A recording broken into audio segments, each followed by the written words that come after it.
In this video, we will be breaking down the supply and demand zone trading strategy step by step so that you can be on your way to becoming a profitable trader. This is the strategy I've been trading for the past 5 years with great success, and other traders in my Discord group have also found success with this strategy as well.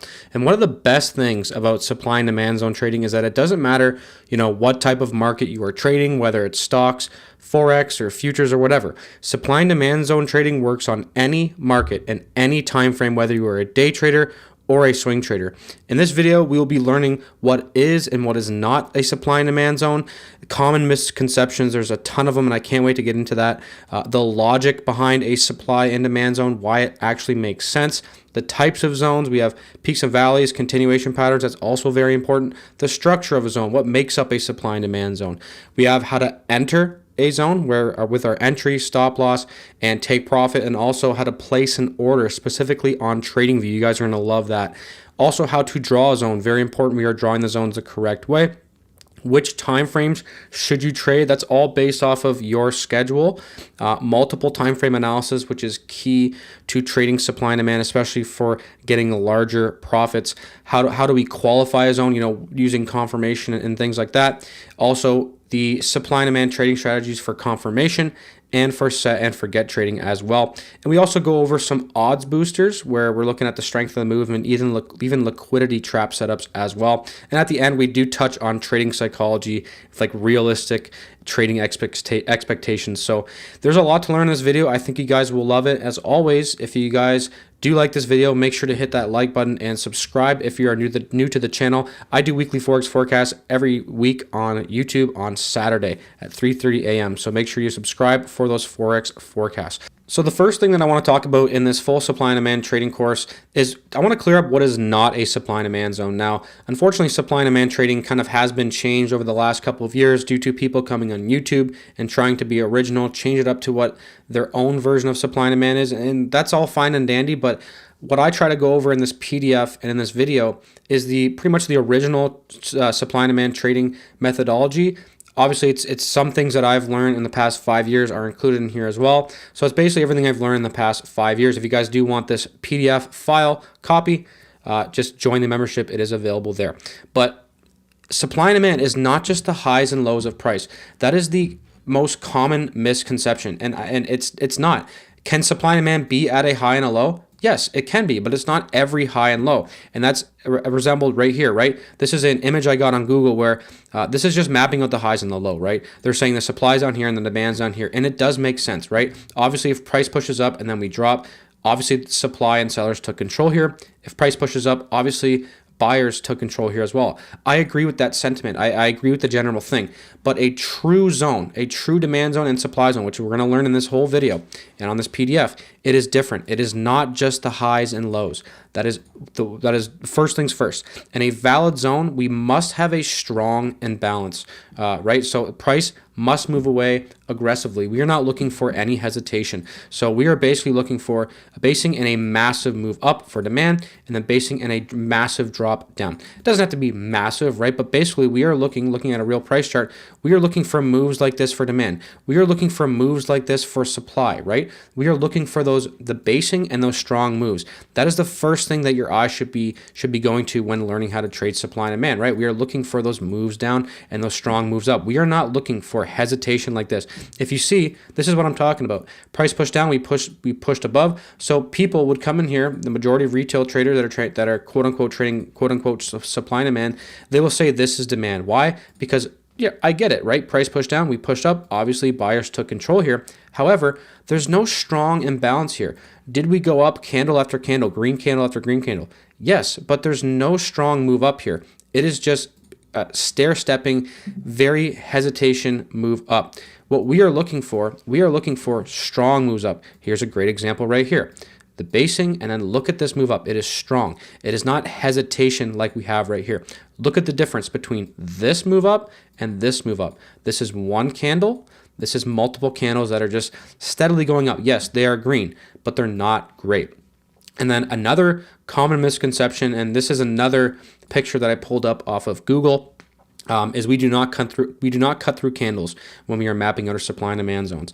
That is support and resistance, and it all goes back to people thinking supply and demand is support and resistance. It's just another term. It actually is not. With support and resistance, we are looking for multiple touches. With supply and demand, we like to trade the first touch in, and it just goes to show you that this is pretty much a support and resistance here. They're just kind of mapping out the highs and the lows, and then they're cutting through candles saying supply becomes demand. That's not the original methodology. That is not what we are doing here, and that is not what we will be learning. We'll be learning the real methodology for supply and demand trading that I have found success in trading in the last 5 years. I found plenty of success trading it. It's worked for me. It's not the only trading strategy that you can trade profitably. That is for sure. I will never sit here and say it's the only trading strategy that's profitable at all, but it's definitely a pretty good one in my opinion. And so touching on the support resistance versus supply and demand topic again, every supply and demand zone has two key elements, right? We have our basing and then our strong, fast move away like we were just talking about. This is what separates supply and demand zones from simple support and resistance levels. So unlike support and resistance, which focus on kind of just general price areas, right? We're just kind of focusing on the general areas of where price turned around. Supply and demand zones, we require a specific candle formation that you can see here to confirm the presence of an institutional buying or selling pressure, right? You can see here on this example, this is our supply zone. This is the supply zone zoomed in. We have our basing right here, and then our strong move down, just like we were talking about in the last slide. That is right here. And then you can see our resistance area right before that supply. And then we're going to talk about, this is actually an odds booster right here. When we have this set up, beautiful setup here, we're going to talk about that later, so make sure you stay tuned for that. But this is the difference here. This is a general area of resistance where price came in and touched it several times. I agree, that's resistance. But our supply zone up here, it's fresh. It never was touched until we took the trade here. We actually almost got stopped out, but it worked out anyways. That is the difference. General area versus a specific candle formation.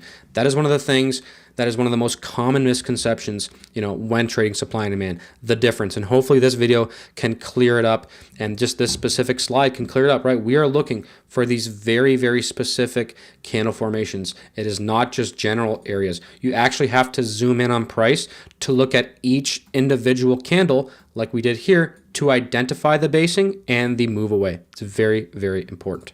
The next thing we're going to be talking about is the logic behind a supply and demand zone. And this is why the strategy makes logical sense. And remember, guys, if you guys have any questions at all about anything I'm saying, please leave me a comment. I will respond to every single comment, answering your question if I can.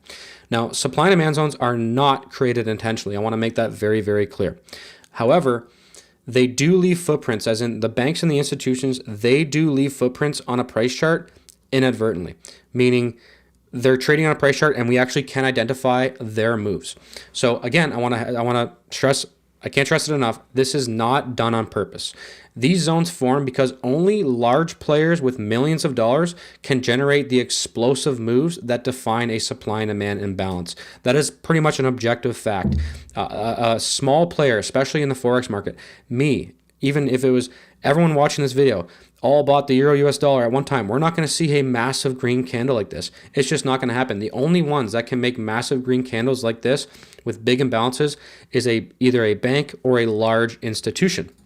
And we all know those are the ones who are making money in the Forex market, not us retail traders. Obviously, with this video and everything, we're trying to get to be profitable as much as possible. And I do believe this strategy is one of the best for becoming profitable. We want to be trading with the banks and the large institutions. So there are two parts of a demand zone. We talked about it earlier. The basing, right? And this begins when price is in equilibrium, meaning buyers and sellers are balanced, not completely balanced, right? If you see in this example here, price is kind of ranging here. We go up and down and back up here. It's pretty much in a range. Supply and demand is not out of balance. It is pretty much balanced in this range. That is the first thing for a demand zone. And basing is all over the place, right? What we are looking for is the breakout out of that basing, which we're going to talk about in the next slide. So that's the first part, the formation of the basing. The second part is the breakout of the equilibrium of the basing. And that's when buyers exhaust sellers. And just a reminder, guys, everything I'm saying about this is all using a demand zone. It's the same thing applies for supply. It's just opposite. So everything I'm saying for supply is just the complete opposite. I'm not going to explain both ways. Thanks for understanding. But anyways, so that's the second part of the zone, when buyers exhaust sellers, meaning all of the sell orders were filled and the buy orders continued, and that's why price pushed up. There was no more sellers here. And so price breaks out of the range, shooting off in one direction. And so this is pretty much phase one. That's phase one of creating a demand zone. Now we need both in order for there to be a zone. If you look on the next slide here, again, why does this strategy make logical sense? Well, this is the breakout of equilibrium for a demand zone. Price ranges, like we just talked about, as buyers and sellers, they battle for control. This is a battle down here, right? Think about two lines of this is defense and this is the attack. They're battling and battling. Buyers and sellers are battling to see who can win. Sellers try to push the price down, and the buyers keep absorbing all those sell orders, and they absorbed so much that eventually they overpower them. And that is where we get our breakout of the equilibrium. That candle here, but like I showed you at the beginning, that is what we are looking for. This is the footprint left on the chart by the large players, because again, we cannot make a move like this. That is only the large players. Are there retail traders in this candle? Absolutely, right? They are hopping on this move 100%, the momentum traders, whatever, but the only ones who can create that type of move is a large bank or a large institution. I want to make that very clear. And that is why the strategy makes logical sense. It is pretty much objective. Nobody can sit here and tell me, oh, a couple retail traders made this move happen. Maybe on like a crappy penny stock or something, not in the Forex markets, not in the major markets. So again, this is the footprint left in the chart by the large players, showing where they took control, right? Footprints. That is what we are looking for. That is what a supply and demand zone is. Again, if you guys can start to see the theme, comparing it to support and resistance where we're just mapping out the general highs and lows, this is much, much different. We are getting specific with the candle formations. Hopefully you guys can start to see that now. So the third part, why this, basically the concept of supply and demand trading, is the return to the zone, the unfilled orders. So I'm going to do my best to explain this here. So when price moves away so fast like this, the logic behind why we buy the pullback, right? Because we are not trying to predict this move. A lot of, new beginner traders come in and they don't fully understand it. And they think that, we're trying to predict this massive move, and we're not. We cannot predict that move. I want to make that very clear. We are not predicting that move. What we are saying is if the banks and the large players found value in buying this down here so much that price pushed up, the concept is that they have unfilled buy orders down here where we will be buying again with them. That is the concept of supply and demand. So let's say they had, 100,000 orders right here. Price pushed up, maybe only 80,000 were filled, and then they have 20,000 left at this level right here. That is where we buy with them on the return. That is kind of the concept there. And it's objective, right? It's like they are the ones that move this up. So we are trying to get in on that second move where they have their leftover buy orders, and we want to, and they couldn't be filled before, and now we are identifying that's our zone, and that's why that's where we buy as supply and demand traders to kind of get along with the banks on that second move. So hopefully that makes sense. Again, any questions, guys, don't hesitate to ask. So the two types of zones we are going to be looking for, they're pretty much the only two zones we have, are the first one is the Valley and Peak, the VPs, and usually these are found at the tops and bottoms of price movements. As you can see here, this is a VP zone where we pushed up here, we based out, then we dropped, and then obviously for demand, we pushed down, base, and then rallied. So they're mostly found at the tops and bottom of price movements. However, you can find, just for an example here, if price, let's say, pushes up, and then we get some sort of small pullback, and then a move up, other than which we're going to talk about here is a CP like that, we will get a small dip, and that's where it could be found in the middle of the move. It's not too typical, but it is possible. We do see that in the middle of the move. But like I wrote here, they're mostly and usually found at the tops and bottom of price movements. They are a strong reversal pattern, right? Because price is trending down. It's a reversal trade, right? And then this is actually often a reaction from a previous zone. So there's a demand zone here that I mapped out here. It could have actually been a reaction off of a previous demand zone from back here. So that's something to consider as well. And there are two types of formations. The first one is the drop base rally for demand. This is for a Valley and Peak. There are other ones, but so this is specifically for Valley and Peak zones. We have a drop base rally for demand. That's this over here on the right, figure 2. We dropped in price, right? Then we based. We had a single candle basing right here, and then we rallied. So that is our drop base rally for demand. That is our peak and valley drop base rally demand zone. Now, obviously for supply, it is called a rally base drop. for supply. Over here, figure 1, you can see we had a rally, we based, and then we dropped. And notice something, guys, these massive, significant drops in price, touching on it earlier. There's no supply here, but there is supply here. Notice the difference. I want you guys to start training your eye to start to identify those big moves up and down in price, which are our supply and demand zones. So these are the two types of peaks and valley zones for supply and demand. Now the opposite, or not the opposite rather, but the other one is zone number 2, which is the continuation pattern zones, these CPs. These are personally my favorite. I find these work better. I don't really have any data on it. It's pretty much just been from my experience at the top of my head. And these are usually found in the middle of price, right? Like we talked about earlier. This is something you will see, let's say we push down here, we base out, we push up, there's our valley and peak demand zone. A lot of times as we're pushing up, we'll get a small base here and a push up, right? And that is our CP demand zone, right? And we're obviously buying the pullback on that. So that is the difference there. It's a rally base rally. So first of all, so they indicate a pause in momentum rather than a reversal in price, right? It's just more of a pause rather than a complete reversal. So, and these are often found in single candle basings, as you can see right here. And single candle basings are one of my favorites. I like either between 1 to 3 candle basings. They're usually pretty good. So figure 1 here, this is our, for supply, this is our drop, base, drop, right? You can see price dropped. It's kind of cut out over here, but it's dropped, and then we based, and then we dropped again. So that is for supply. And then for demand, we have our rally, base rally, our RBR. You can see here we pushed up, rallied, and we pushed up again. These ones with single candle basing can be hard to find. Again, I can't stress enough the importance of looking for the strong moves, and then from there we are looking for our basing. So that's the process. When looking for supply and demand zones, we are looking for the sharp move, then we identify the basing next. And actually both of these trades were called out before they took place in the daily market breakdown videos. If you want to trade alongside myself and the community, join the Diamond membership for exclusive access to our daily market breakdown videos and catch trades like these. Plus, dive deep with our full-length forecast covering 26 plus markets, our interactive Sunday Zoom sessions, and personal homework to sharpen your strategy. And you'll also join our private Discord group for direct access to me and unlock a complete library of A to Z video lessons to master supply and demand trading. Don't miss out. Let's level up your trading. Links in the description down below. Now we're going to be talking about the structure of a supply and demand zone. This is very, very important. So each supply and demand zone consists of 2 key levels. The first one is our proximal line. The second one is our distal line. So the lower line for supply is our proximal line, and the upper line for demand is our proximal line. So looking over here, this is our supply zone, right? And you can see that the proximal line is right here, and the distal line is the one above.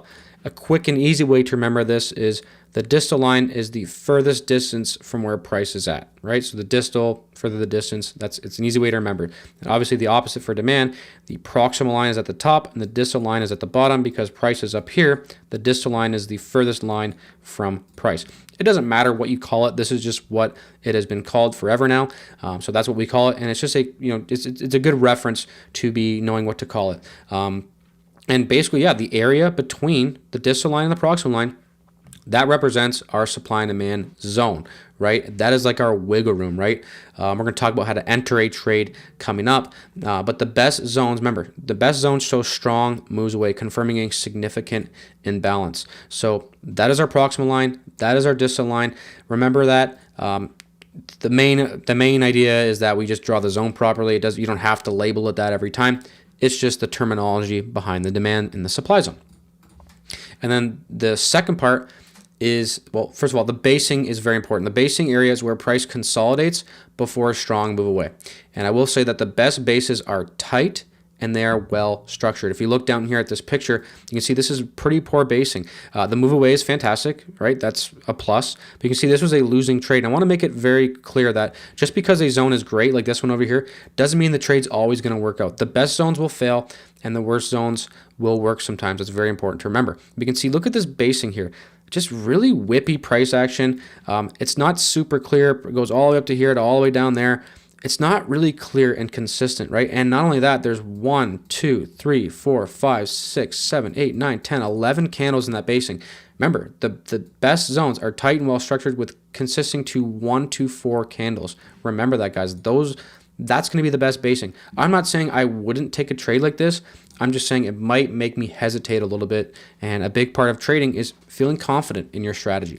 So wide and messy bases with too many candles, like I showed you, that suggests a pretty much a weaker imbalance, and it should be avoided. I'm not saying you can't do it, but if there's a lot of whippy price action like this and then a move away, it's really not my favorite. I want to see good tight basing like this. Look at this range. It's very, very clean before that move up.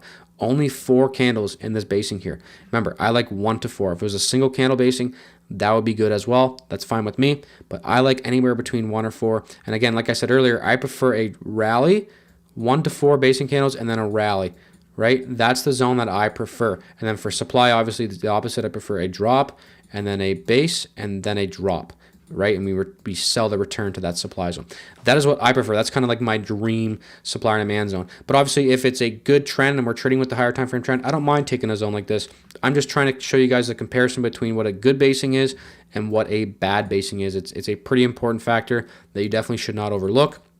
And the other part of which is arguably actually more important, right? The basing can be bad, and if we have a strong move away, it's still going to be a zone. But if we have basing and there's no move away, then we don't have a zone. So we have a bunch of screenshots here. You guys should learn a lot from this here.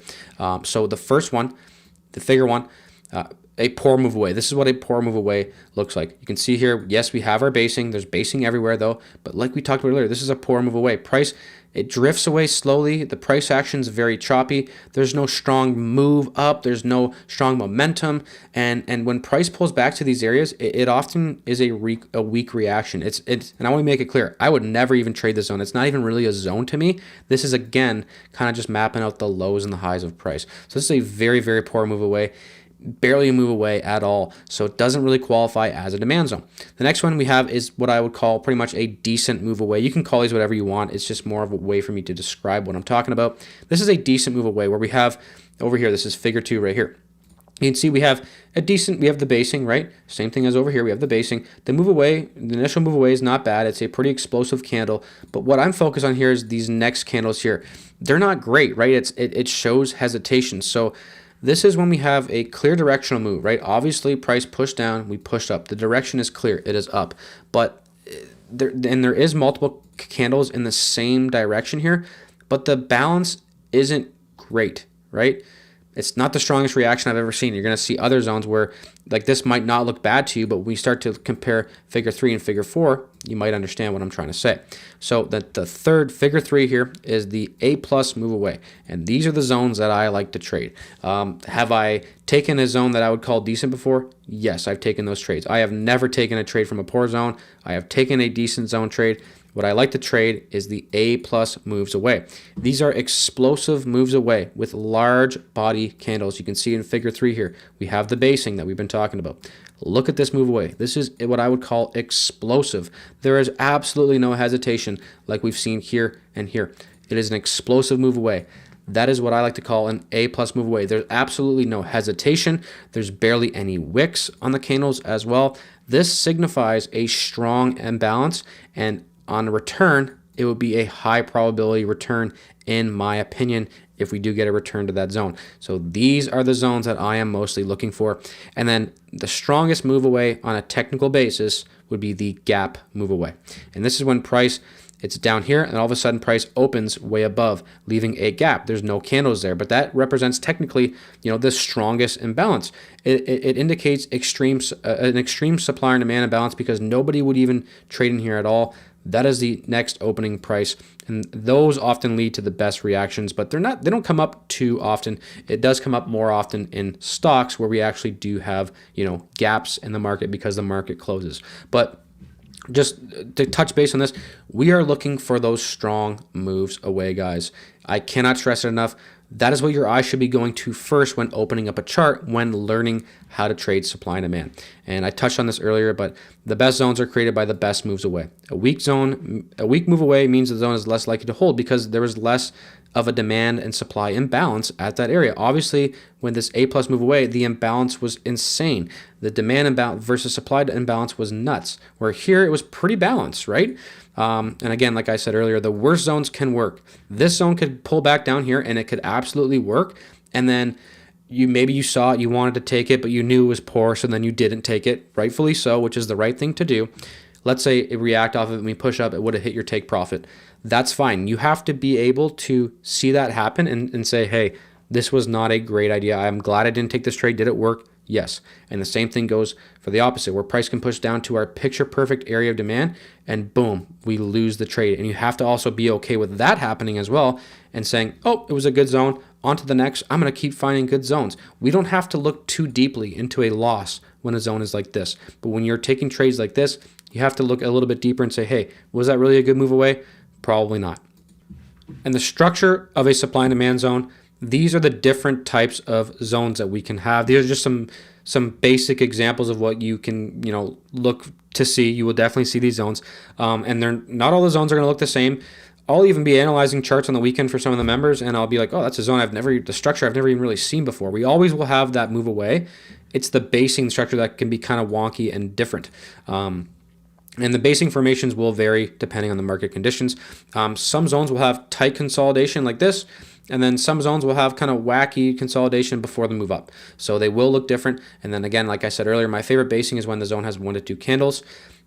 This right here, it's not my favorite example, but this is a doji candle where we have large wicks and a small body, followed by a rally up. That is our demand zone.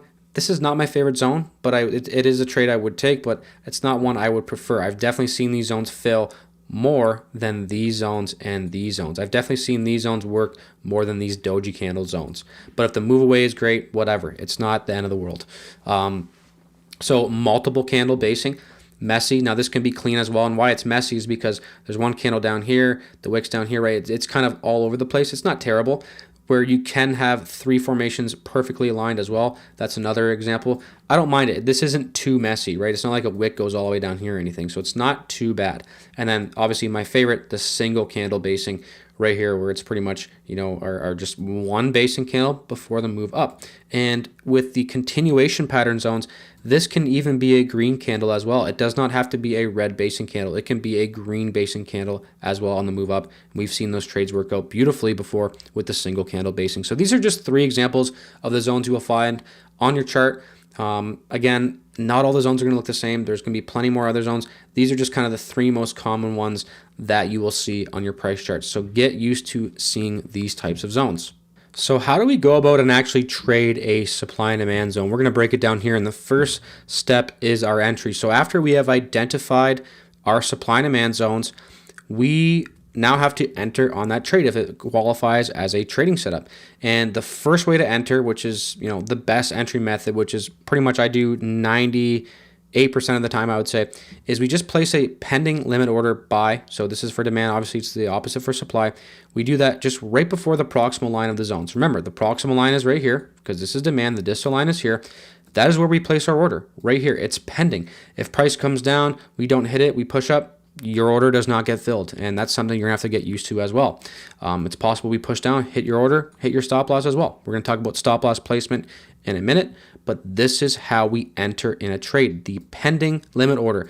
And it makes it simple, right? So you see a zone, maybe you wake up, you got to go to work, you place your order with your stop loss and take profit above, and you simply just let the trade play out, whether it's a winner or a loser. And this allows you to enter automatically when price taps the zone. So you're not, because a lot of times, some of the best zones, price pushes down, we barely hit it and it pushes up. You don't have time to be placing market orders in there, right? And this ensures you get the best possible risk to reward ratio as well. Now, the second method, which I do not recommend unless you are late to a zone, I'm going to explain it in a second, is when price already entered as a zone, you can enter manually with a market order. Again, I don't like doing this. Have I done it? Absolutely. I'll do it when, let's say, price is in a zone. We're sitting right here. I'm like, oh, we're in a good zone here. I didn't see this one. And then I'll buy, and then my stop loss is actually lower. And actually, you get a better risk reward in this situation. But sometimes price will push back into the zone, rally out, and then you're buying, and then your risk reward becomes wider, which is definitely not advised. So this method requires quick execution and is not advised at all. This is only like last minute, you just saw the zone. I can't stress enough too, if you're going to do market orders, it might make you feel like you're pressured to take a trade. And if you don't like it, don't force the trade. Just miss out on it. It's fine. You cannot have FOMO in trading at all. So again, like I touched on, you might get a slightly worse or even better entry based on a risk to reward if the setup is still valid. So again, using a limit order ensures precision, while a market order is useful when reacting in real time. But again, we want to identify the zones before when price is up here, and then place the order as price pushes down. So just a real example here. Obviously, this is after the fact, guys. Just forgive me, but we had a demand zone here, right? And price. So if we took our risk reward tool, I will show you guys how to enter a trade later. We had our risk reward tool here. That is what it looks like, right? We're entering just right before the zone. Price pushed down. We didn't get filled here. We can still leave our order in. And then finally, price got filled over here, and we were almost stopped out. I'll talk about stop loss placement here in a minute. But that is the entry, right? We identify the zone before. We're not waiting for price to push into the zone here and then entering. We already have our order in the market, and it takes away, hesitation as well, and it takes away being scared. A lot of the problems beginner traders have is price pulls back to the zone, and as price is pulling back, they see all these red candles and they get scared and they can't pull the trigger. And I get it, but you're gonna have to get used to it. That's why I like to use the pending limit order buys. They're the best. And then obviously, the next part, which is arguably the most important part, because this definitely determines your risk to reward, is our stop loss placement. And the standard stop loss placement with supply and demand is pretty much just right below the zone. I never recommend putting it on the exact price of the distal line, because price can come down here, and with spread, it can stop you out, right? So going back to this, so look at where these stop loss placements could be. They're never right at the zone. They're always just a little bit below. That is where I always put my stop loss, the standard stop loss. Now, if you look here, our stop loss would have looked something like this, right? Again, it's not right at the zone, because if that happened, we would have been stopped out here, at least with the spread. Where if we have it just a little bit below, now we have a little bit of wiggle room, and this demand zone was never broken. It was respected. This one just happened to test it all the way deep before getting that reaction, hitting our take profit. Now, I don't love to see that. I obviously prefer halfway in or something like that before I move up. So it is possible. That's why we give a little bit of wiggle room for our stop loss usually. Now, if you want to be ultra conservative, right? Yeah, you can have a wider stop loss, right? This is about as wide as I would go, and this is what I would call a very, very conservative stop loss. But it's important to remember, a wider stop loss, yes, it gives more room for price action. Can price come down to here? It could technically break your zone and then rally up. I've seen this happen hundreds of times. It is frustrating when you have a demand zone, your stop loss is here, it stops you out, and price rallies. I'm sure many of you guys have had that frustration before. So that is why you might want to have a wide stop loss. But remember, it does give you room for more price action, but it lowers your risk to reward ratio. If your entry looks this wide, in order for you to hit 2-to-1, you need to go like up to here. Now, if your entry looks this wide, your 2-to-1 is it's only like right there, probably even lower actually, like right here. I'm just kind of just going off the math, right? So going back to the price chart, right? This is like a normal, let's say you want to target this opposing supply zone here. So that's where you want to take profit right there. Well, with your stop loss like there, it's a reasonable trade. It's over a 2.5-to-1. I think it's a great trade. But if you had a wider stop loss, right down here, now your risk reward is only 1.77. Not great. If you go even wider, now it's only a 1-to-1 trade, right? So I'm not saying that this is wrong. I'm not saying that you have to have it super tight. All I'm saying is that there are pros and cons to having both, and that is what you are going to have to figure out. A tighter stop loss, yes, it increases your risk to reward. However, it's also more likely your stop loss to get hit from normal market fluctuations, right? You're not giving it a lot of wiggle room with a super tight stop loss, right? So again, there's just pros and cons to everything. There's no right or wrong when it comes to stop loss placement. Again, I do objectively think, a reasonable size, maybe halfway between standard and wide is reasonable, right? Give it a little bit of wiggle room, not too much, some sort of middle ground, right? So yeah, some guys prefer standard, some prefer a very conservative stop loss, and that's fine. It is important that you back test this when you start to back test your supply and demand trading strategy, right? So when you start to back test, maybe you run a simulation trading session with a standard stop loss, a wide, and just see what works for you. and then you can decide which stop loss size you want, and then you'll pick that for the trades that you take. So that is the topic on the stop loss. Very, very, very important. We want to give it a little bit of wiggle room. I've seen guys put it right on the distal line, and then price pulls down, and then they get stopped out by the spread. We don't want that. We want wiggle room, usually on the top and for our entry and for the stop loss. I will say, for the entry, I give it less wiggle room. I don't even mind entering right on the zone for the entry, but you can give it a little wiggle room for the entry as well. But it's more important you give it wiggle room for the stop loss. Now, the third part is the take profit. And surprise, surprise, there is not one way to take profit. There are many, many ways to take profit when trading supply and demand. The standard one, and I'll be honest with you guys, this is what I personally like to do. It's a simple approach where you set a fixed risk to reward ratio. So for example, a fixed 1-to-1, 2-to-1, depends on what you are doing. I have supply and demand trading strategies where I'm looking for 4-to-1, 5-to-1 moves. I also have some strategies where I'm only looking for like a 2-to-1 move, and I'm aggressive with my stop loss moving up to break even, which we're going to touch on here in a minute. But this is what I personally like to use. I'm not saying it's the only way to trade it. This is just what I like to use. So it's when you set a fixed risk to reward, which means, let's just say, going back to the entry over here, let's just say you see the trade, you want to take it, you set your entry and your stop loss here, and then let's say you're targeting 4-to-1 trades. Well, you simply take your profit, you take your risk reward tool and you go up to 4-to-1. I don't know if you guys can see it right here, but I'm looking at this. My risk reward is 4-to-1. So then your take profit would be wherever that is, with your stop loss here and your entry here. That is one way to do it. I will say, let's say there's a significant supply zone right here. Like there was kind of a supply zone, like we talked about, there was a little supply zone right here. It was removed. You can see we actually reacted off of it pretty good. I will say, if you're looking for like, let's say, so for this example, you're looking for like a 3-to-1. You might want to just take only 2.37-to-1 right before the supply zone in case we get that reaction off of it, right? But again, I really don't pay attention to that, honestly. I'm just looking for my fixed risk reward. If you're looking for 5-to-1, you put it up here. If you're looking for 2-to-1, you put it all the way down here. 1-to-1, same thing. That is how we look for take profit based on just a fixed risk to reward. The second one, which is a pretty popular one for supply and demand trading, is when we target opposing zones. So I have a bunch of screenshots over here. You can see over here, same trade, we had targeted the opposing supply zone. So you can choose to target the nearest opposing demand or supply zone. And this method really takes advantage of price reversals at key levels, right? So just for example, if let's say going back to here, if you were short from up here or something, it might actually be best to look to take profit at this supply, right? Because look at that. Yeah, we missed out on a little bit, but who cares? We reacted off of that supply zone.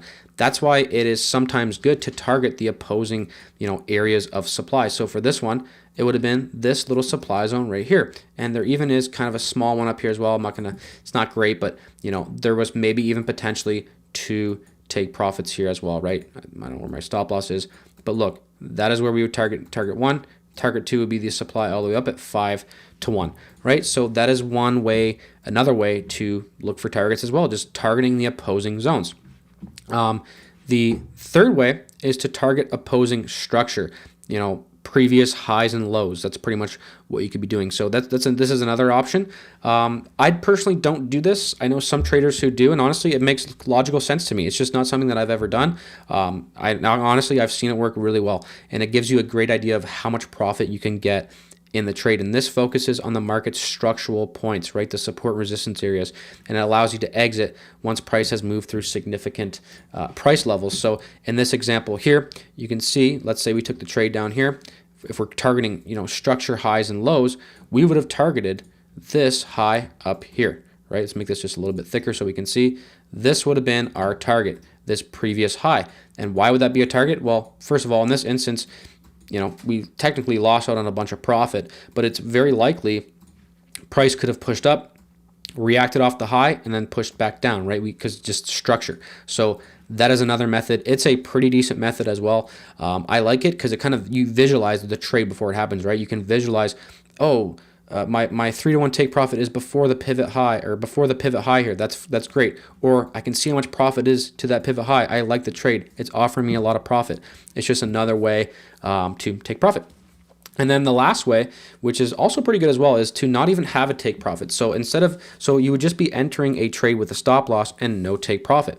And this does offer more flexibility because you can choose to not set a take profit, and instead you can trail your stop loss up as price moves in your favor. So this allows you to like lock in profit as it gives a little bit of room to grow as well. So going back to this example, right? Let's say you took your trade here, you didn't no take profit. Oops. And maybe you gave it some wiggle room. You identified maybe a little bit of a rally-based rally here. So then let's say this is your stop loss level. Let me just draw it, make it red. So your stop loss is down here. And so it's right here. Let me just write this, stop loss. Your stop loss is below the zone. We get a reaction up. That's great. Maybe you move it to break even as price is up here. Then we pull down, base up. We start to rally. Okay, maybe you identified this base. Maybe now you take your stop loss. You bump it up to here. Now you have locked in as far as profit goes.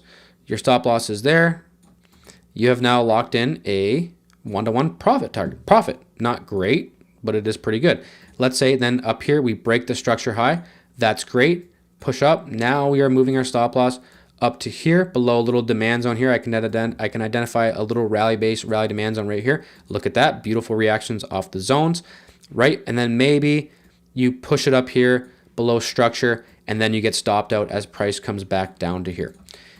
You just locked in, right? With allowing the trade to breathe, you locked in a 6-to-1. Is this going to happen every time? Absolutely not. I want to make that very clear. I've tried to do this, and it does work great sometimes, but a lot of times price will pull back and then rally like it did here. And obviously in this situation, it was fine because yes, you were stopped out here and price rallied up. That sucks, but you also did make a 6-to-1. Where that rally would suck is if that happened down here where you were stopped out here and then price rallied. So you want to give it a little bit of wiggle room, but also you could be moving price up with your stop loss to kind of lock in that profit. It is a very it can be a very rewarding take profit strategy, but it can be frustrating as well, but it can be very rewarding. You can actually, another thing you could do is, let's say you take profit at, you can mix these two, right? So let's say you do the standard risk to reward. Let's say you're looking to take profit at 3-to-1.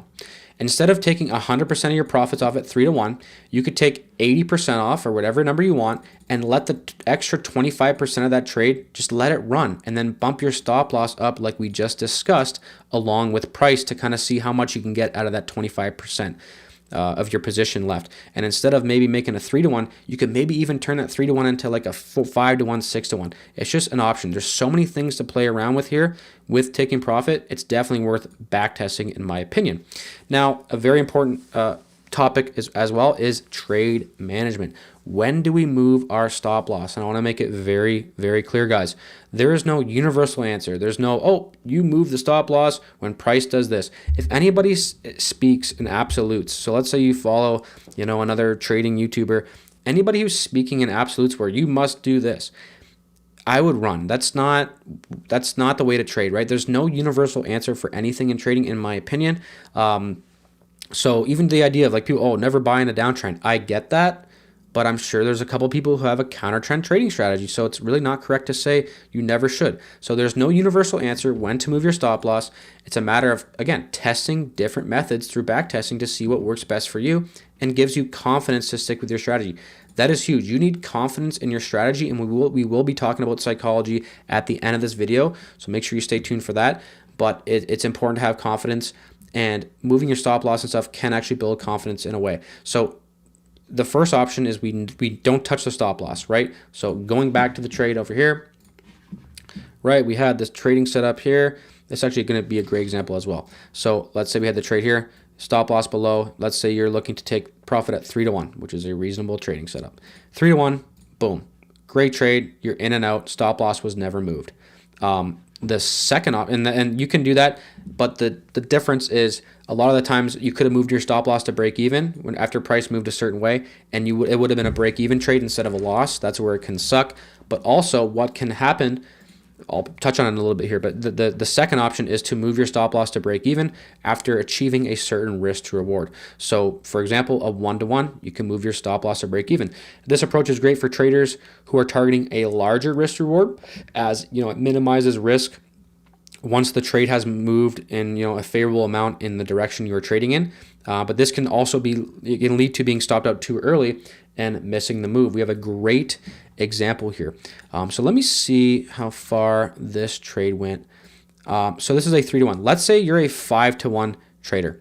Let's say that's what you're looking for. You are looking for the 5-to-1 trader. Your win rate's pretty low, but you are profitable because you are looking for 5-to-1 trades. So when you lose 1%. When you win 5%.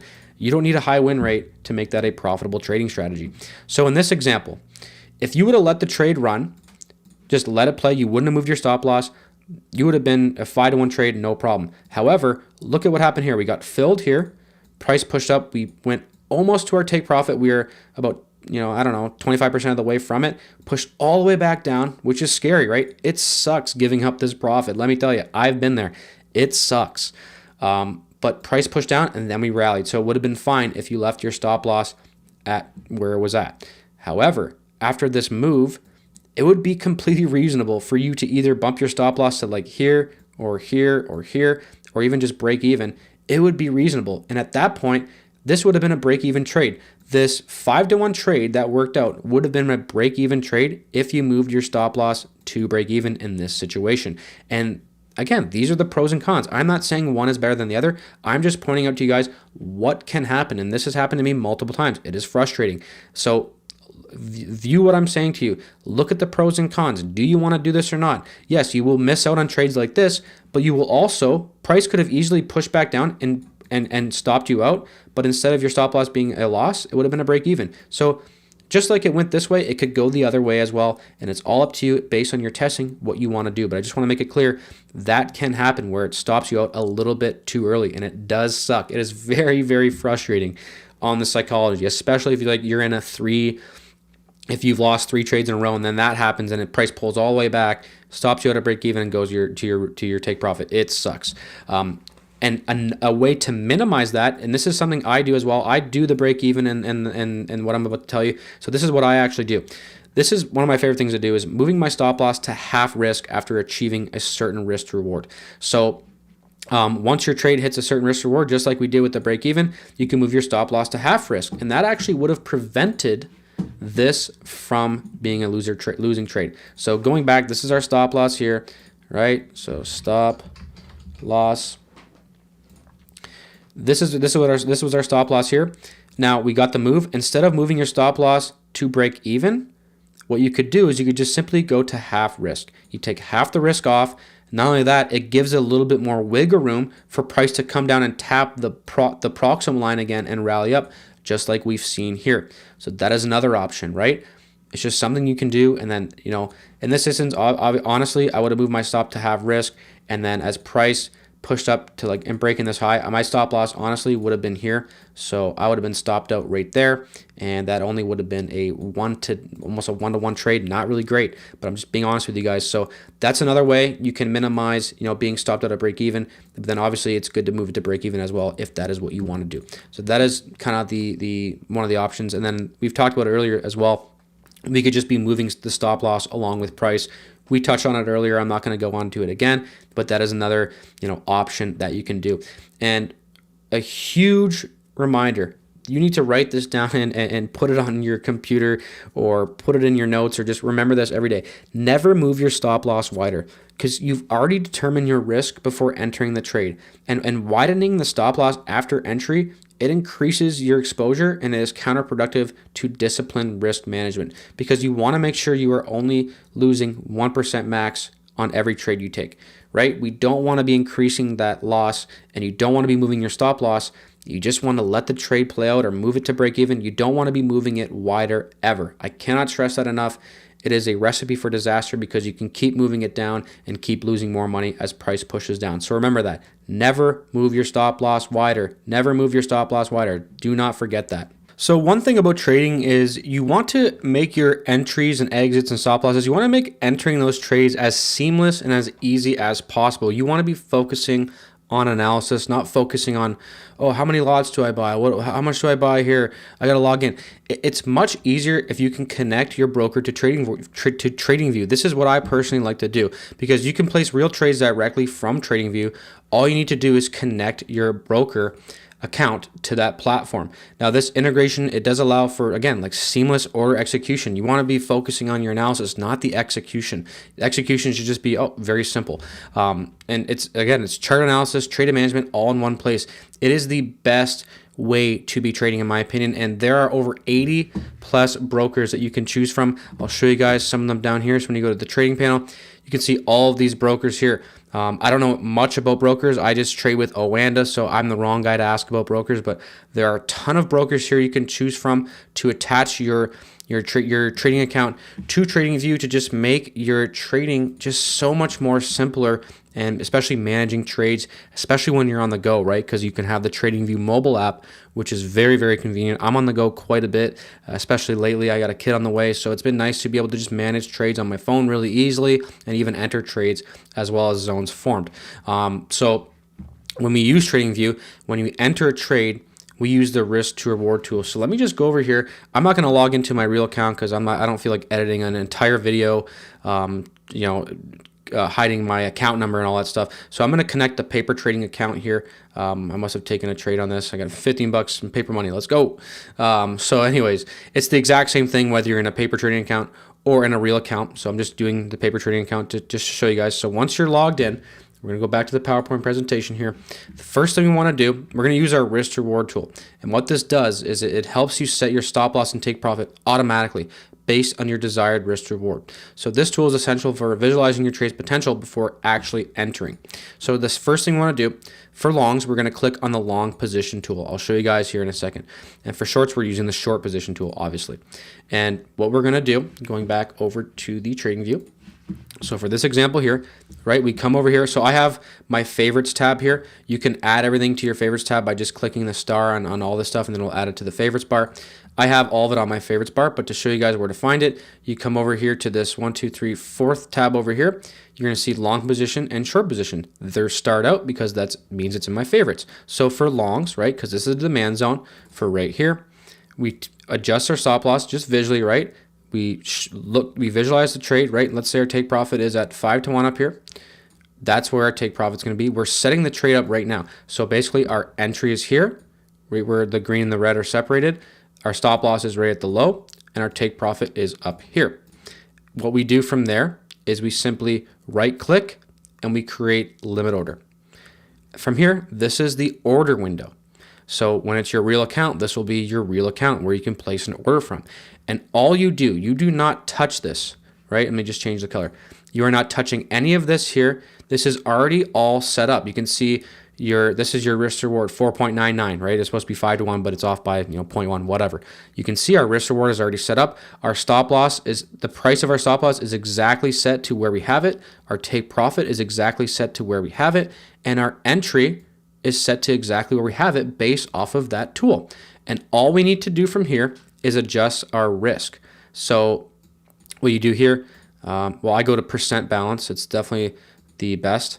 And you go to 1%, right? You're risking the 1% of your entire account. Or I think it's actually percent risk. Yeah, my bad. So it's 1% risk, right? That's what you're doing, 1%. Now, if you want to risk, let's say only 0.25%, oops, you just go 0.25, right? You can risk that. You can do whatever you want. You can literally go 2.35% risk. And what that does, watch this number down here, it adjusts your loss, right? So watch as I adjust it. If you go 6%, your loss is now $600. If you go 1%, your loss is now $100. So that's all you need to do. You just simply adjust this. It's so easy and seamless. I love this, especially on the go, right? It's very difficult to be trading on your phone. I'm sure a lot of you guys are having full-time jobs and stuff. And then from here, you can adjust your stop loss from here. You can move your take profit and all that as the order window appears. So it's very convenient. It is the best way, to enter on a trade. There's no ifs, ands, or buts about it. So it's really a simple way. Hopefully this makes sense. If you guys have any questions at all, remember to just let me know in the comments down below. And again, I never really recommend risking more than that 1%. So this is a great way. Honestly, since TradingView added this ability to just right-click the risk reward tool, it made life so much easier because your entry, your stop loss, your take profit, it's already all set. So I cannot recommend doing this enough. Now we are going to talk about how we draw a supply and demand zone. It is pretty specific, so make sure you guys are paying attention. Do not skip this. So after we identify our imbalance in the zone, the next step is to precisely mark its boundaries. And again, we have our proximal line and our distal line. Those are the two lines we are trying to draw for the zone. So for demand zone, we draw the distal line at the lowest wick of the basing candle. So you can see here, these are our basing candles. If you look at these two basing candles as a group, this is our lowest candle. We are not mapping out the low of this basing candle because then we're cutting through a candle here. We need to capture all of that basing. That is why our distal line is right at the lowest point there.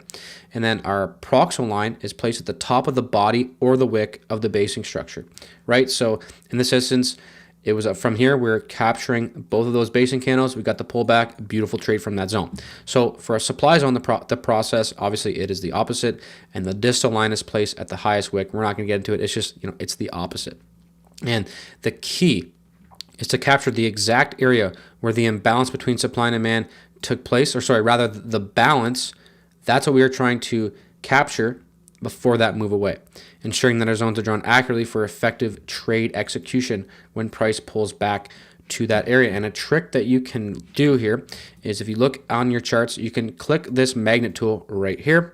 If you click that on, you can attach things easily, right? So let's say our zone, it's right here. Let's go back to this example here. So drawing the zone, we have this is the move away, but that's not what we're drawing. We're drawing the basing candles. You can see the basing candles ended here, and then we have some sort of structure up here. So with the magnet tool off, it's hard to exactly capture the highs and the lows. If we zoom in, we actually miss the zone here. But if we have the magnet tool on, it'll automatically grab it, right? And it'll automatically grab to different points. We can go to the wick, right? It automatically just pushes it right to it. It acts as a magnet, okay? So that is an extra tool you can do to ensure that you are drawing the correct areas, okay? And then going back to the PDF, you can clearly see, all these zones are going to look pretty similar. You can draw it differently here. The size of the zone, it does matter. So in these three screenshots, we're going to look at the difference between a smally drawn zone, not even a word, but a small zone drawn small, a medium zone, and a large demand zone. And each variation impacts the risk-reward ratio. That is what's important to remember. And just like we were talking about earlier, there's no right or wrong. If you have a tight zone, the risk reward is going to be better. So I kind of break it down here, where a small zone provides the best risk reward ratio, but has a higher chance of getting stopped out before price reacts because there's not a lot of wiggle room, right? So for example, let's say this zone down here. So, okay, in this example, price went all the way to the bottom. So a small zone would have been great. So in theory, yeah, it would have been great if we had a really tiny zone like this, because then the risk reward becomes giant, right? To just go to an extreme, let's say our zone is like this small right here. Let's say it's that small. It's so small where like a small move is going to get you. So I would say that's a pretty small move. It's going to get you a 6-1, right? But then the pros and cons of things come into effect here, where, okay, price is going to pull back though, and it could easily stop you out because there's not a lot of wiggle room. So it goes back to the thing where, there's no right or wrong when doing this. There's just differences. So if you look here, I can highlighted the risk reward. So these three screenshots are the exact same trading setup, the exact same demand zone. But if you look, they're all drawn differently. So the small zone is this one right here. You can see the risk reward was 5-1, targeting the high. So we targeted the high on every single trade. If that's where you wanted to target, we're looking at the difference between the risk to reward. The very small zone, 5.7-1. That's great, but also not a lot of wiggle room. And also, price could have maybe missed your entry as well because the zone is so small. The medium zone, which is always what I prefer, offers a balanced approach. It not only increases the likelihood of execution, but it also maintains a pretty good risk reward as well. So yes, we missed out on some profit because our zone was a little bit bigger here, but it also ensured that I got filled as price pushed in, because a lot of times price will just wick your zone and rally without you. And this is a still good risk reward. It's 3.69, looking pretty good. Now, the large zone, it has the highest probability of getting filled, right? Because price doesn't have to come down that far. It'll tag you in the trade, but it also comes at the cost of a lower risk reward. So the exact same trade targeting here, that is only a 1.8-1. It's not great. Maybe that works for you. I'm just saying it is different. I'm just trying to point out to you guys the difference here, the way you draw your zones and how big. Now, again, I'm kind of a middleman kind of guy. I like, somewhere large between large and small, or sorry, this is actually supposed to be the opposite. This is a medium and this is a large. So these are supposed to be opposite. I will change that for the spreadsheet. So those are supposed to be opposite. This is the large zone right here. I labeled that wrong. But hopefully you guys are starting to see the difference. And again, there's no right or wrong. It's only different, right? Maybe you're only looking for, one-to-one trades and you're looking for a higher win rate. Then maybe this big zone's right for you. And choosing the size depends on your risk tolerance and the trading objectives as well. So hopefully this was a good visualization of the size of the zones and why it matters and how it does affect it. Now, we are on to trading timeframes to use. And this aligns with the multiple time frame analysis, but these are the basic timeframes for supply and demand. So in supply and demand trading, we use multiple timeframes to help us confirm setups and align with the overall trend. We don't want to be buying. I mean, you can technically, but it's low odds to be buying a 1 hour demand zone in a daily downtrend, right? So here's how we can apply this in our trading. So for day trading, these are the typical trading timeframes where if you're entering on a 1 minute, our higher time frame is our 15-minute time frame, right? So for 1 minute entries, we're looking at the 50-minute as well. So 5-minute entry, 1 hour is our higher time frame. For the 50-minute entry, we're using the 4 hour as our higher time frame. These are just kind of the basic standard time frames that we use. These are the time frame sequences or combinations, whatever you want. And then for swing trading, which is what I do, H1 entry, we're using our daily as our higher time frame. For the H4 entry, we're using our weekly as a higher time frame. Now, a lot of people don't enter on the daily, myself included. I barely do anymore. If you're going to enter on the daily, we're using a 1 month as our higher time frame. Obviously, you guys can see the difference between day trading and swing trading here. Now, me personally, I am a swing trader, and the time frames I enter on are an H1 and an H4. I highly recommend, if you are a beginner trader with supply and demand trading, you want to only be trading one sequence. I am good enough now. I've been trading for 5 years. I can enter on both and it doesn't confuse me.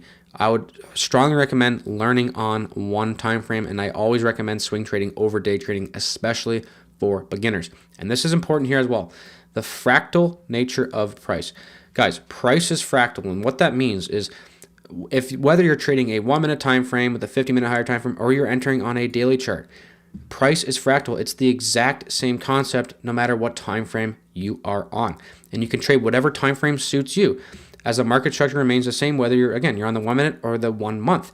And there's no best time frame to trade on. I get comments all the time on my videos. What's the best time frame to identify supply and demand zones? It depends on what you're doing and if you want to be a swing trader or a day trader. And there's no really better one.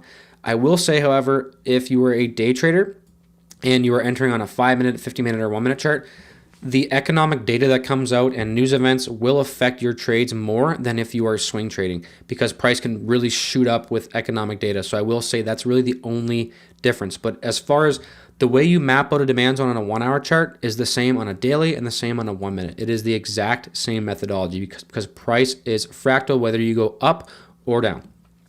So yeah, you're applying the same concepts, and the key is consistency and understanding how price behaves on the time frame you're most comfortable with, and how quickly it moves. So there is no right or wrong. These are the sequences that you can trade, and to decide what sequence you're going to trade, it's all based on your lifestyle. Now, I'm a swing trader because I don't want to be on my computer all day. And I'm not going to get into detail, but my broker kind of sucks for day trading as well because the spreads are so high. Not going to get into detail anyways. For the day trader, if you can be at your computer for most of the day, you can definitely consider being a day trader. If you're working a 9 to 5 and you're busy all the time, maybe not. And you can also enter trades. So you're entering trades on a 1 minute, 5 minute, or 50 minute, capitalizing on the intraday price movements. Now this trading, it requires very quick decision making, which is why I always recommend beginners stay away, right? Because with swing trading, it's a little bit slower. You can think. This requires quick decision making, which means, in my opinion, it's more suited for advanced traders. And it also takes constant monitoring, which can be kind of a pain in the butt as well. And this can lead to higher stress levels, which is not great. You want to make sure your trading psychology is on point and not all over the place. Now, I do not recommend beginners to day trade, like I said here. I would actually just be learning how to trade on a swing trading time frame, and then you can go down to the day trading timeframes if you have found success and if you want to get more trades. And then obviously with day trading, you're going to be trading less markets because there's more movement, right? So a swing trader, I trade, I don't even know the number, like eight pairs, something like that. And with day trading, you might want to not trade 8 pairs. You might want to trade like 3 or 4, right? You don't want to be overwhelmed and be looking at too many charts. So swing trader, again, which is what I do, this suits kind of a busy lifestyle. You can easily be a swing trader and work a 9 to 5. So if you have a busier schedule, you can't monitor the markets constantly, it's definitely a better fit for you. Then you enter on an H1, H4, or daily, and you can hold positions for several hours or days. Usually a couple days for me, depending on what the risk reward I'm looking for. So this approach requires less time in front of the screen. It's great if you have kids, full-time job, and best for the 9 to 5 job. You can also enter the trades on your phone while you're working. Just don't get caught, obviously, right? But it's great, right?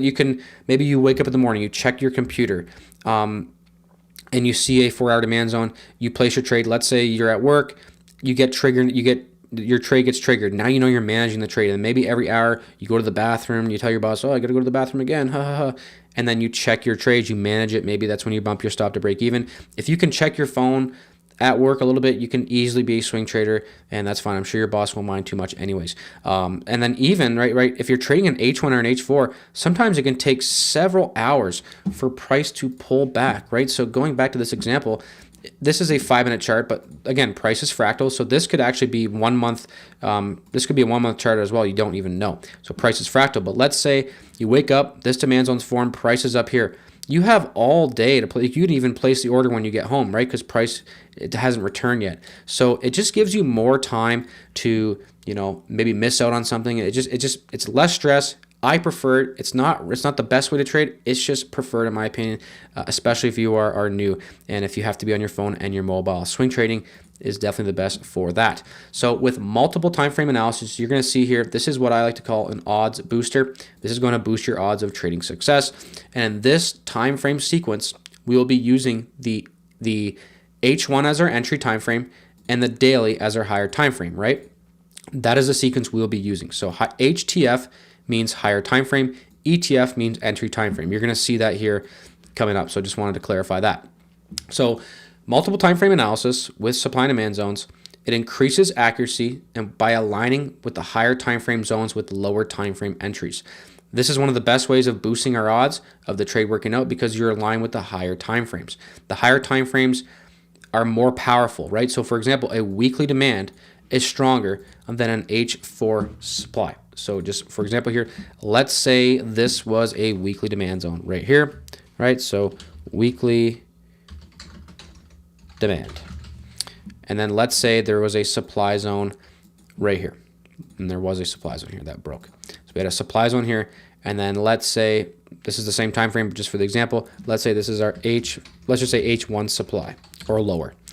Weekly demand is going to be much stronger than an H4 supply. The odds of an H1 supply holding against a weekly demand is pretty low because it's the higher time frames. These are higher time frame forces that are coming into effect. So it's important to remember that. That's why you want to be looking at higher time frame analysis. So the first, how do we apply this in our trading? The first thing you're going to do, and this isn't necessary, you can take one time frame setups, but your win rate might just be a little lower, and that's fine.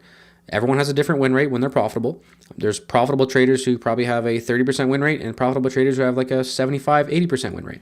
The first thing we're going to do is we are going to map out our supply and demand zones on our higher time frame. So the same way I've been teaching you guys, that's what we're going to do, but on our higher time frame. And in this example, it is the daily chart. And we are going to wait for price to reach that key zone before looking for trading opportunities on our entry time frame. The second step is we are going to drop to our entry time frame on our H1, right? The daily to the H1. So once price reaches the higher time frame zone, we switch to our entry time frame, and then we look for fresh demand or supply zones on our entry time frame forming within or near the higher time frame zones. Let me show you guys what I mean. So higher time frame zone and control.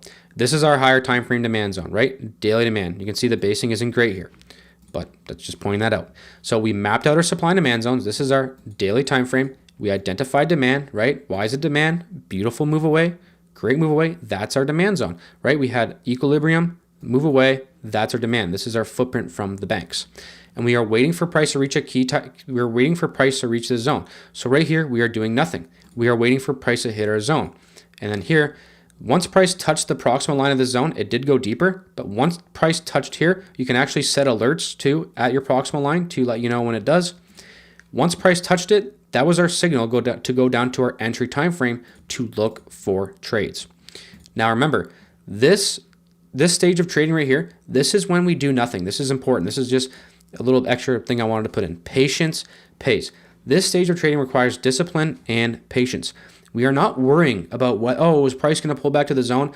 I get questions all the time. We have a demand zone on, let's say, the euro US dollar, and people comment or ask me, do you think price is going to pull back to that zone? And I'm like, look, I hope, right? I hope we can get a pullback. I don't know if it is. I can't really predict the future like that. I don't know if it is, and I don't care. Our job is not to chase price or force trades, but it is to react when market presents a clear opportunity, which is why we could have a limit order here, or again, wait for confirmation on a lower time frame. If a pullback happens, that's great. We're ready with our entry plan. If it doesn't, let's say price pushes up here, we continue up, then whatever. We accept it and we move on. We move to the next trading opportunity. It's a game of probabilities, not predictions. We're not trying to predict. Yes, okay, if we have a demand zone here, we're predicting that price could go up. I agree. But we're not predicting if price is going to pull back to that zone or not. It's worthless. It's not worth your energy to think about if price is going to get the pullback or not. I just wanted to touch on that because I find it's very, very important. Patience pays. Be patient. Don't hop on, trends of momentum. Wait for pullbacks. So for multiple time frame analysis, higher time frame in control, we drop to our entry time frame, right? So this big green box, that represents our daily demand zone, right? The one that we just talked about here. If I can go back, I don't think I can now. Actually, I can, yeah. So this is our higher time frame zone, and that is this zone here, right? You can see one daily demand zone in control. And now this price action here, you're seeing all these candles, that is our H1 chart now. So we identified price, came in control, hit our demand zone, right, on our higher time frame. Once price reaches it, we switch to the entry time frame, which is our 1 hour. Now we're looking for fresh demand or supply zones. We're not looking for supply in this instance because it's demand. When we're trading at higher time frame demand, we're looking for demand zones. If this was a higher time frame supply, we'd be looking for supply zones, right? It's just the opposite. And we're looking for that on our entry time frame forming within or near. And when I say near, I mean after it's hit and price pushes up. So right here, you can see right at the proximal line, we had a very nice move, right? You notice our basing, strong move away. And this is our H1 demand zone trade right there. Boom. Beautiful setup. Price pushed out of our higher time frame zone, and that means that the higher time frame zone is in control, right? It's in control because it pushed down, it's in control. We push up. Sure, we're not at the zone anymore here. However, price is in control, so this H1 demand zone that removed a structure up here, it is a good entry as well. Very good demand zone, rally-based rally, another tradable opportunity. And there was even a zone down here that we didn't get a pullback to that was kind of a zone that was inside of it. So that is the basic confirmation or multiple time frame analysis zone in control entry model. We're going to touch on this a little bit later, more detailed using confirmation, so make sure you stay tuned for that. But this is how we use multiple time frame analysis. It is essentially aligning our higher time frame zones with our lower time frame zones to be trading in the same direction, right? So for example, our higher time frame demand comes in control.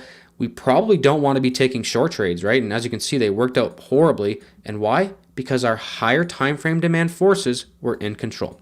Hopefully that makes sense. So we also, how do we qualify a supply and demand zone? So for a supply and demand zone to be tradable, it must break an opposing zone or remove a trend line. Both of these, they're not required, right? Only one out of the two. And technically, you don't have to have any of this. It's just a way that I narrow down my zones to make sure I have the best zone. And again, you don't need both. You can just have one. The best zone is when both happen. And I can show you guys an example on that in a real trade we took in the USD CAD recently, where it actually removed a trend line and an opposing zone. But the first one, we needed to break an opposing zone. So demand zones must break a previous supply, and supply zones must break a previous demand. So for example, down here in figure 1, we had our opposing supply zone here. That opposing supply was removed by this demand, right? So the supply was up here. Boom, we shot up. That qualified this demand zone because it removed supply. It's really that simple. It made it a better zone than if it didn't. So the second option to qualify zone is if it removes an opposing trend line. And the zone is only valid if price breaks the trend line that was supporting the previous trend. So you can see here we had a nice downward trend line. Picture perfect. Nobody would deny that that's a downtrend. All of a sudden price broke up. broke the trend line, and when you look at that, you can see a nice rally, base, rally demand down below. Why are these demand zones? Look at the moves away, look at the basing. Those are demand zones. So this is an example of a qualifying a zone with a trend line, and this is an example of qualifying a zone by removing an opposing supply zone. And obviously for the supply, it's inverse. For supply, we are looking for demand zones to be removed, and then we are looking for upward trend lines to be removed for supply as well. And these are going to be, these are an odds booster as well. You don't need to have this. It just would give me more confidence in my trading decisions. And this is very important as well, guys. The zones must be fresh. They don't have to be. I personally have not taken a trade at a tested zone. Maybe I've done that once or twice. I don't do it. I don't like doing it. It makes me feel very less confident in the trade. So it must be a fresh zone. Price must have not returned to the zone yet. Tested zones lose their strength and reliability. So these are two examples. This is the zone's fresh here because price did not return, and really simple, price then returned. Now it's a tested zone. It's really that simple. And this confirms a true shift in market control because price never hit it yet. And just with the idea earlier, when we talked about the logic behind supply and demand, right? So there were so many orders down here. Let's say there's 20,000 orders left, right? There's 20,000 orders left here.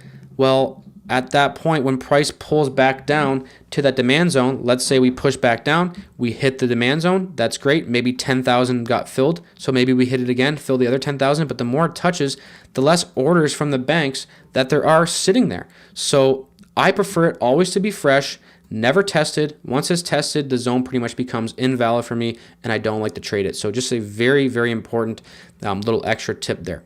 So one of the trading strategies that you can do with supply and demand, this is how some people only trade. I will take trades like this. This is one way to trade. It's called a confirmation entry. It's when we confirm our entry on a lower time frame by seeing zones remove. We did kind of talk about it earlier. We're going to touch on it a little bit more here. So confirmation trading is about using multiple time frame analysis. If you guys don't understand that, go back and watch the part on multiple time frame analysis. We refine our trade entries. So instead of blindly trading every zone that we see, we are looking for lower time frame zones that form inside or near them. So a valid confirmation setup must either remove an opposing supply zone, like we talked about earlier for qualifying a zone, or removing a trend line showing a change of trend. I do prefer when we see both. It doesn't mean you're going to get it, but I do prefer that. So we saw this image earlier in the multiple time frame analysis slide. It's a great example of waiting for a higher time frame zone to take control, which is this one down here. This is our higher time frame demand zone. All this price action is our entry time frame. We waited for it to come in control, and like I showed you guys earlier, those two trading setups, you can see we had a supply zone removed. We had our supply zone here. We had a supply zone here. Both of these supply zones were removed. You can see it was respected before we pushed up and broke it. This one here, kind of respected, we pushed up and broke it. So this is a classic example of two opposing zones removed, qualifying these demand zones. Now, did we absolutely need them? No, but it does give you more confidence. You can say, okay, supply zones are being taken out here. That means buyers are stepping into control, right? So this is just the power of confirming our entry, and our risk reward with the whole higher time frame zone is very large, where the risk reward with our entry time frame zone, it's more defined and refined, so it becomes higher as we look for confirmation, and it also prevents prices blowing through our zone. And you can even go one step further, right? So again, this is our daily time frame. This is our higher time frame zone right here. This is our 1 hour demand zone here. And you could even go one step further where maybe you look for extra confirmation. This is a 1 hour demand zone. If you guys remember from earlier, when we have a 1 hour higher time frame, our entry time frame is a 5-minute chart. So you could actually look for a 5-minute time frame confirmation as we come off of the 1 hour demand zone. That is just another option. You can go one step further and look for extra confirmation in your trading. The second way to confirm our entry is when we see a trend line removed. So just like we had before, this is our higher time frame demand zone. When price contacted our higher time frame demand zone right here, we identified this trend line, right? Everyone and their brother and sister would agree that's a downward trend line. You can see the higher time frame demand zone was in control. That was our signal to go down to this, which is our entry time frame, our 1 hour chart. We identified the downward trend line. The downward trend line was removed, and that left us with a little rally base rally demand zone on our entry time frame once the trend line was removed, and going back to the earlier slides, we place our order down here, something like that. So this is a trend line, reversal trade as well. And, if there was, let's say there was a supply zone here as well, there's not, let's say there was, and that was removed as well, that's a bonus. Then we have double confirmation by seeing a trend line and opposing zones removed. This is a very powerful trading strategy, this confirmation entry, and it works very well, especially on the lower time frames when you are day trading. The other type of trading strategy, which is actually what I do more. I'm mostly a set forget trading guy. I like to just, recently I have been just entering on the H1 and the H4, a lot of the zones that I just find that are high quality. Haven't really been paying too much to the higher time frame trend, too much, more for just taking profit. I'm not going to get too much detail, but anyways, this is our set and forget entry. A lot of people like this one. And this is basically a high odds set and forget trade that follows the trend on the higher time frame and relies on fresh, remember, always fresh, supply and demand zones without needing extra confirmation. So by aligning multiple time frames, we increase the probability of a successful set and forget trade. So not every set and forget trade must have this, but a high odds set and forget trade must follow the higher time frame trend. So for example, right here, this is our higher time frame. So let's say this is our daily chart right here, and this is our H1. A high odds set and forget trade, the higher time frame will look like this. So obviously a higher time frame uptrend, you'll be looking for longs. If it's a higher time frame downtrend, you'd be looking for shorts. It's just the opposite. So that is the first thing we need. Higher time frame trend, we're trading with that. And then also increasing the odds even more is when we have an entry time frame trend in the same direction. So if this is our higher time frame trend, this is our entry time frame trend. And you can see we had a base rally demands on here. Beautiful little 2-to-1 setup off of that zone there. You can see the entry time frame trend as well. So both of our entry and our higher time frames were trending in the same direction. And you don't need both, right? At minimum, I would at least want to make sure I'm trading with the higher time frame trend. We don't really need the entry time frame trend. It just shows to me that, hey, not only is momentum up on our higher time frame, but it's also up on our entry time frame. We want to hop on this, right? It makes it just higher odds. And this approach, it just stacks our confluences, right? Making the zone more reliable and keeping the execution pretty simple as well, where we're not waiting, for the confirmation. This is probably one of my, favorite entries. And now we're going to get into some odds boosters. You guys saw this on the top of the screen earlier. These are our main odds boosters, guys. The strength of the move away, number one. Probably one of the most important ones, because the stronger the move away indicates more demand or supply. So an odds booster basically increases the probability of a zone holding by adding the extra confluence. One of the strongest odds boosters is that strength of the move away. We want to see those explosive moves away. We want to see a Marubozu candle as well. Not sure if I said that right. I was thinking about going on Google and typing in how to pronounce it, but I just thought I didn't even really care. So Marubozu, whatever it is, this is what it looks like right here. Basically, it's a strong green or red candle with very little to no wicks at all, right? We don't want to see wicks like that. You can, right? You can see here, this explosive large candle. It was basically a Marubozu, whatever the hell it's called. And but we had a wick here. That's fine. Still, the overall candle is large, and it's an explosive move. We are looking for those as price leaves the basing. We want little to no wicks. That signals strong momentum without any hesitation. And the cleaner and stronger the departure, the higher odds of the zone holding when price returns, right? Very strong departure here. That's probably why the zone holds. But remember, guys, I touched on it earlier as well. Just because it's a A+ zone doesn't mean it's going to work. The worst zones can fail, and the best zones the worst zones can work, and the best zones can fail. So remember that. It's very important. You're not going to win. Just because it has a Marubozu candle as it leaves doesn't mean it's going to be a profitable trade. But this is what we want to be looking out for to increase the odds in our trading. The second one, and this is something I've actually added in recently. I do have some individual videos on this in my trading tips playlist on YouTube. So make sure you watch that tips playlist. And just another reminder, guys, make sure to hit that subscribe button and like the video. If you haven't liked this video, it's taken a lot of work, so I would appreciate it. And if you want more information, you want to get my daily forecast analysis, join the membership as well for even more video lessons that go a little bit more in depth. So liquidity trap before a zone, very, very, very powerful. It's one of the strongest odds boosters in my opinion, and it's when we have a support or resistance. Remember, support resistance is not supply and demand, right before the zone. So it's a great example here. So a high quality zone for this should have a clear support resistance before the zone where many of the traders are being trapped. So you can see here, we have our demand zone. I know this picture isn't great. It's just one I had on my computer. You can see our base and candles and then that explosive move away. This is objectively our demand zone. Price pushed down. We created support, right? We reacted off of it once, twice, 3 times, 4 times. That is a support level before our demand zone.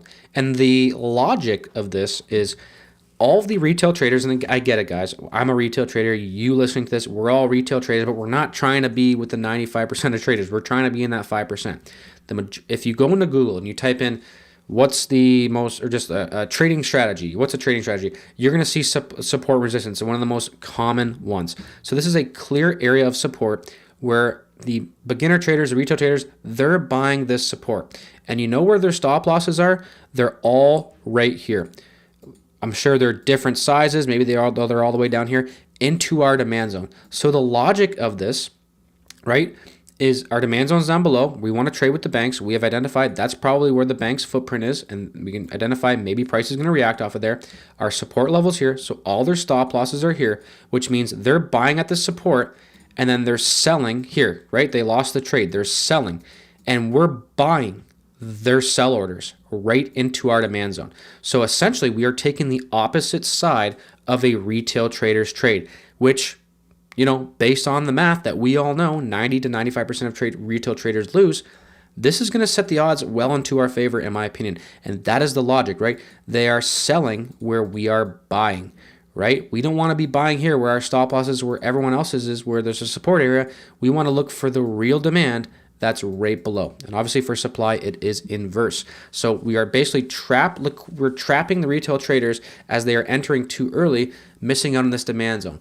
So we're using that liquidity to basically fuel our trade, right? Their sells are our buys. And this setup increases the odds of a strong reaction. I've seen this work so many times. It's very, very powerful. It's definitely something you ought to be looking for when trading supply and demand. Now we're going to dive a little bit into the trading psychology aspect. And this is a huge part of trading. I know it has nothing to do with supply and demand trading, but I wouldn't feel right if I didn't leave you guys with some psychology information, because again, you can trade whatever strategy you want. I do personally think supply and demand is the best, but if you don't have trading psychology with it, you're not going to end up doing too well. So this topic is on losing streaks, and just a reminder, you guys need to see this. This is a risk reward break even win rate. So just for example, if you trade a 1 to 3, risk reward 25% is your break even. If you are looking for 1 to 1s or 2 to 1s, it just shows you your break even rate, and it shows that, okay, if you are looking for 2 to 1 trades, you only need to be right 33% of the time in order to break even, right? So it's a great chart to have on hand, and it really just helps you remind yourself, like, hey, maybe you're not doing that bad. The process of becoming a trader, you don't just go from 0 to 100. You only do that if you're taking massive risk. The trading process is you're going to be losing at first, then eventually you'll become break even if you keep putting in the work, and then you'll make money. So if you're at the break even stage, refer back to this chart. You need to screenshot this or look it up on Google. I got this from Google. It's extremely important. Remember, if you guys want the copy of this spreadsheet, if you want a copy of this PDF file, just join the group. You can get it. It comes with it if you want to have it on hand instead of just referring back to this video. But I do recommend watching this video a few times as well and get used to everything I've talked about. That's how I learned when I started trading, is watching the same videos over and over again. But anyways, have this, keep this on hand. Make this your phone background, right? It could definitely just give you a little bit of a psychology boost when you realize, hey, you know what? I'm just close to break even. If I just keep going, maybe I can get above. So the key to understand, the key for trading psychology is to understand that losses they're just part of a probabilistic game. They're not a reflection of your skill in the moment. Just because even if you lose 4 trades in a row, big deal. So how do we handle our losing streaks? We need to just stick to our strategy, right? Deviating out of our strategy is just going to lead to frustration, and it'll lead to more mistakes. Trust me. Trust the probabilities, right? We're trusting the probabilities in the long run. A proven edge plays out over hundreds of trades, not a handful. Right? For example, I play poker. I don't play as much anymore, but I was a pretty decent poker player. I'm still all right. I don't play as much, but it could be me. I'm a pretty good player. I can definitely be a profitable poker player at a table with a bunch of people who aren't that great. But if you put me up against a table, oh my God, I can't even talk. If you put me up against a bunch of professional poker players who are way better than me, yes, I can beat them in a few hands, 100%. I could just get dealt aces and they could have pocket kings and I'm going to take all their money. I can get very lucky. And it's very similar to trading. You can press buy and make a ton of money and price just goes up a bunch and you win. But a proven edge, it plays out over hundreds of trades. Certainly not a handful. I want to make that very clear. To have a 4 to 5 trade drawdown is not unheard of at all. But we need to also make sure we have a back-tested, proven trading strategy before you start to trade with real money. And we need to also avoid revenge trading. That's something I never really struggle with. Have I revenge traded before? Sure. It's not something that I deal with a lot, but emotional decisions make losing streaks worse. If you're angry, you're just going to take more losing trades. Sometimes you need to just walk away. Another big point, and we're going to touch on this here in the next couple slides, is we need to have data to show the average drawdown that you can expect to have. And I'll show you exactly how to do that here in a second. We need to have data on the max drawdowns and the average drawdowns so that when it happens, you won't be shocked because you can say, oh, I knew this was going to happen. And this is very important as well. Your success isn't about avoiding losses. It's about managing them while staying disciplined. And losing is something that you can only be comfortable with after you have lost a lot of trades. In other words, experience is the best teacher. I can sit here all day and say, you're going to lose and you can't get mad. And until you lose like 50 trades, and you can start to practice to understand, oh, just on to the next, I'm not mad anymore, you're not going to get it. So it's just going to come with experience. I'm telling you guys what to expect, but again, you're not going to learn it unless you start to experience it. I cannot stress that enough, guys. So losses are going to happen. It's just part of the strategy. And here are some other tips you can use to just understand. This has helped me so big. Reminder, I have no affiliation with this website at all. This is just something that somebody showed me and I've used it ever since. So this is one of my favorite tools. This is a profit simulator. You can go to www.winrate.io. And what this is it gives us an idea of what a specific winning percentage is with a specific risk reward will look like. So this helps me visualize my success and visualize what potential losing streak will look like. So all you need to do is you go to winrate.io, you will see this input section here, and you're just going to input, your account size. Let's say you start with $5,000 or whatever it is, doesn't matter. You're putting in your win rate, right? So let's say you have a win rate you want to go for and your take profit, right? So for this example, I chose 40% win rate, take profits at 2, stop losses at 1. So it's basically a 40% win rate at 2 to 1. What does that look like? We are simulating it. You can also put in the number of trades as well. So 40% win rate, 100 trades, we have 40 wins, 60 losses. 60 losses, and we still made $400 on a $5,000 account. Very, very good. And that's important as well, right? To see if it's profitable. But the most important part is over here. You can see this does a breakdown. So this looks different than the website, but when you scroll down from this window, after you hit run the strategy, you can see it break down every trade. If you keep hitting run strategy, all these trades will become different. You can see different. You could maybe start the strategy off with like 8 losers in a row. This one, it was actually pretty balanced. 2 losses, 2 wins, loss, win, loss, win, loss, loss, win, win, win, win, win.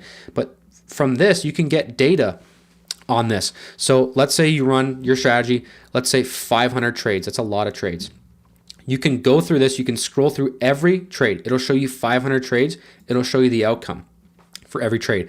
What you do then is you take a spreadsheet or a piece of paper and you look at the max amount of losses that you had. Let's say you go through the 500 trades, the max amount of losses you saw, it only happened once, but it was, let's say, 8 losses in a row.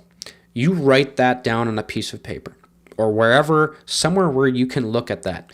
You write down 8 losses in a row. And then you could also get the average losses as well. And you can also go to ChatGPT or, whatever, an AI, and you can type in your exact balance and win rate, just like I did here. And you can ask it to say, what is, with this strategy over 500 trades or 300 trades or 1,000 trades, what is the max amount of drawdown I could expect?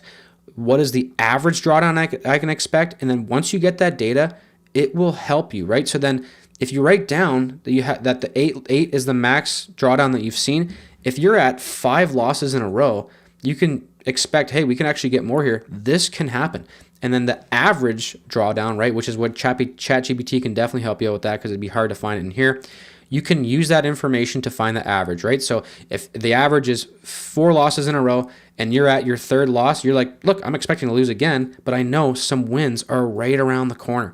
And what this does is it prevents you from strategy hopping and sticking to your plan, because you know, you've seen, you've run the simulator, you've known that 4 losses, 8 losses in a row is not going to surprise you. It's all about being prepared, and this is one great way to prepare yourself. And again, I have no affiliation with this website. I just think it's a great little tool.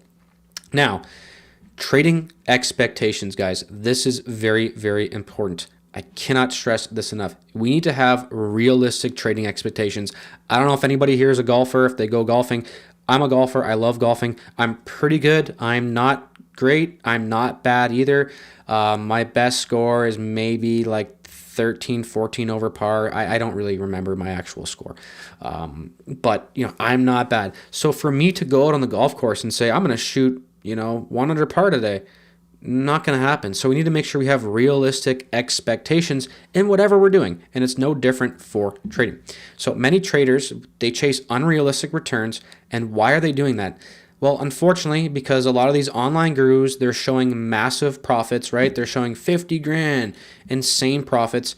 And in reality, if you can consistently beat the stock market's average return of 8 to 10% a year, you're already ahead of most traders. Obviously, you would rather be beating the stock market's 8 to 10%, obviously. But that is, I'm just showing you that that's a reasonable return. So what's an actual realistic trading goal?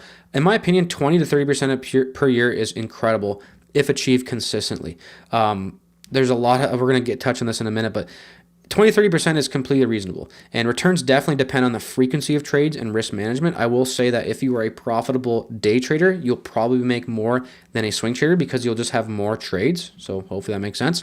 And another thing to remember, I'm not trying to call anyone out specifically, but most of these gurus, they're actually faking their profits. It's really easy to, and that is why I never show you guys profits. I had a guy saying, let's compete. You show me your profits and I'll show you mine. It's like, okay, you go first, and then if yours profits are higher than mine, I can just fake one and just beat you, right? It's like, it's pointless. It's so stupid. So these are 2 great videos on how exactly they do that. I highly recommend watching these videos. They're great. It shows exactly how they're doing it. So it's important to know that if you see that, it can be fake, and it most likely is, especially if somebody's making 50 grand on a trade. Think about that as a risk reward, right? Let's say you're looking for 3-to-1 risk rewards. For 3% to be 50 grand, I don't know the math. I am not good at math. It needs to be a massive account. So it's most likely they're faking it. I'm not calling out anyone specifically here, but it's just so easy to fake. And it basically, these unrealistic returns that everyone promotes, it really just, it's sad, because then the retail traders, they expect to make that much, and then maybe they make 8% or they're break even at first and they think, oh, I'm doing terrible, when in reality, it's not bad. So long-term consistency, it beats short-term gains. Sure, can you go from 0 to 50,000? Sure, it's probably pretty unlikely, but we're looking for consistency long-term. We need to focus on learning how to trade first. That's very important. You are learning how to trade first. You're not learning how to make money. You're learning how to trade. The money will just naturally come once you learn how to trade. If you are risking $5 a trade and you are making money, you can make money if you're risking $100 a trade. You just need to add more money in or grow your account. So we are looking for long-term results, not short-term, gains. So the last slide here about trading psychology. Common myths and lies. This is very important as well. Social media is full of fake promises, and they are trying to sell you a dream. Do I have a private group? Yes, I do. Do I make money off that? Yes, I do. But I don't. You guys have no idea what car I drive or what cars I drive. You have no idea if I live in a little shed in the middle of nowhere or if I live in a multi-million-dollar mansion. I have never showed that. You guys don't know what cars I drive. You have no idea. The reason people watch my channel is because I show forecast and analysis before it happens. A lot of these guys are just showing analysis in hindsight and pretending like they're great traders. All my analysis is on YouTube and my Forex forecast. The last couple of years I've been doing it. So it's all there. So I don't sell a dream. I don't sell fake promises. I just show you guys my forecasts and learning videos. That's it. A lot of these guys use these methods to try to get you to buy their course, and it's kind of scummy. And again, I'm not trying to call it anyone. This is why I blocked out everyone's face here, but these are just some great examples when you type in on YouTube, beginner trader or trading for beginners. So yeah, when you type in trading for beginners, these are some of the videos that show up.